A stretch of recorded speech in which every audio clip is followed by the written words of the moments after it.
Hey, welcome. In a world that's always throwing curveballs, probably the greatest gift we can give our kids is the ability to handle life's ups and downs. So today, we're going to break down the playbook for raising kids who don't just get through challenges, but actually grow stronger because of them. So let's just start with a question that I think hits home for every single parent. Our instinct, right, is to be a human shield, to protect our kids from every little struggle, every skinned knee, every single disappointment. But what if that instinct to protect them is actually getting in the way of them developing the one skill they need for their entire lives? This quote right here, this is the big idea. This is the foundation for everything we're going to talk about. It's a huge shift in how we think about parenting. The goal isn't to clear a smooth, easy path for our kids, but to give them the map, the compass, the tools they need to handle whatever path they end up on. And that, right there, is the heart of resilience. Okay, so what is it that powers this resilience? What's the mindset behind it all? Well, it really comes down to one core concept: grit.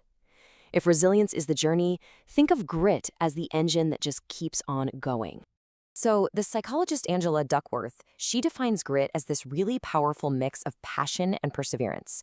It's not just about trying hard on any given day. It's about having a goal, something way off in the distance, that you care about so much that you're willing to stick with it through the good days and, more importantly, through the bad ones. Now, it's super easy to get grit and resilience mixed up, but they're not quite the same thing. Think of it like this. Grit is the commitment to even run the marathon in the first place. It's that long-haul effort over years. Resilience, on the other hand, that's what happens when you trip and fall during the race. It's your ability to get right back up, dust yourself off, and keep running. You need both, for sure. Okay, this is such a critical question, right? Because we're all kind of taught to believe that success is about being born smart or being naturally talented. But is that what grit is all about? And the research is so clear on this. Nope, not at all. In fact, Duckworth's work found that grit often has nothing to do with IQ. It can actually be a way better predictor of who succeeds, everywhere from military academies to national spelling bees. And here's the best part. Grit isn't some magic trait you're born with. It's a skill. It's something you can actually build. All right, so we get the mindset. That's grit. But how do we actually put that into action? This is where we get really practical. If grit is the engine, then resilience skills are the actual toolkit our kids need for the ride. These are the how-tos of bouncing back. I just love this metaphor. Some kids can be a bit like eggs. When the pressure's on, they crack. But resilient kids, they're more like tennis balls. When life squeezes them, they have this amazing ability to bounce right back into shape. Our job as parents is to help them build that bounce. Okay, one of the most powerful things in that toolkit is a simple way to solve problems. Our first instinct is always to jump in and just fix things for them. But instead, we can walk them through this process. So first you ask, okay, what's really the problem here? Let's say it out loud. Then, all right, let's brainstorm some ideas. No bad ideas here. Then you pick one, try it out, and this is the important part, you circle back and ask, so how'd that go? This little loop teaches them a method they can use for any challenge forever. Another huge one is assertiveness. And let's be really clear here. This has nothing to do with being bossy or aggressive. It's all about teaching kids how to say what they need and how they feel, but in a way that's respectful. Honestly, if they can master this, it's a superpower for navigating friendships, school, you name it. So how do you actually teach it? Well, there's this amazing technique, the 3-part assertive statement. It is pure gold. Step 1, show empathy. I can see you really want to. Step 2, voice your own feelings with an I feel statement. I feel frustrated when. And step 3, clearly say what you need. I need you to please. It's a simple, powerful formula for getting your point across without starting a fight. So we've talked about grit, we've talked about the kids' toolkit. Now let's turn the camera around and look at our role in all of this. Because the skills are one thing, but the environment we build at home is just as important. This is our playbook. For decades, research has pointed to one parenting style that just works best for this. It's called authoritative parenting. Think of it as finding that perfect balance. You've got high expectations and clear, firm rules on one side. But on the other side, you have tons of warmth, open communication, and real respect. You're not a dictator, but you're not a pushover either. You're their guide. This is the exact style that creates a safe space for kids to try out all those problem-solving and assertiveness skills we just talked about. All right, now, an important part of any playbook is knowing what not to do.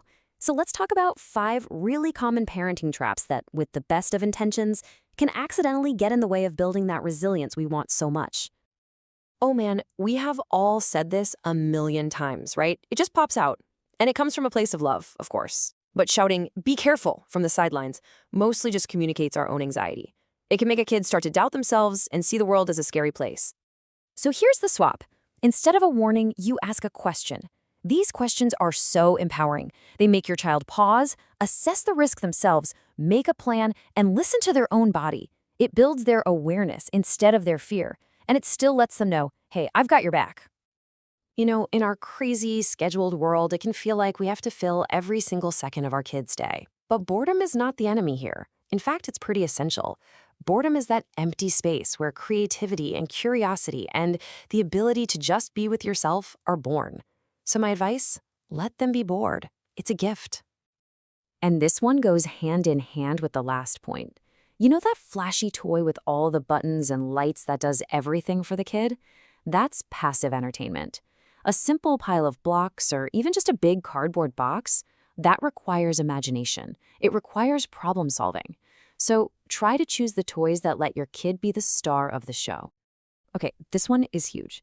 We have to remember our kids are always watching. They're not just learning from our lectures, they're learning how to handle frustration by watching how we handle it. So let them see you mess up. And more importantly, let them hear you say, oops, that didn't work. Oh well, I'll try it a different way. You're showing them that failure isn't the end of the world. You're modeling resilience right in front of their eyes. And finally, just be patient with them and with yourself. Building these skills is a marathon, not a sprint. I promise there will be meltdowns. There will be setbacks. Our job is to just show up with compassion, gently remind them of the tools they have, and remember that this is a long, slow process of learning and growing. So as we start to wrap this up, what is the one big idea you should hold on to from all of this? Well, it's about turning these skills from something they do once in a while into something that's just part of who they are, from an act to a habit. Aristotle nailed this thousands of years ago, and it's the perfect way to sum this up.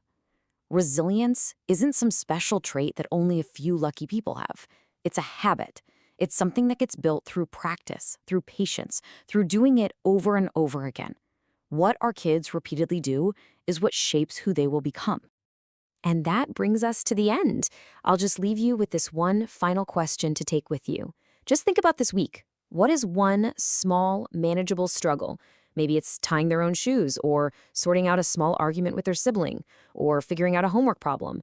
What's one thing you can consciously step back from and let them try to handle? Because that right there, that's where the real magic happens. Thanks for tuning in.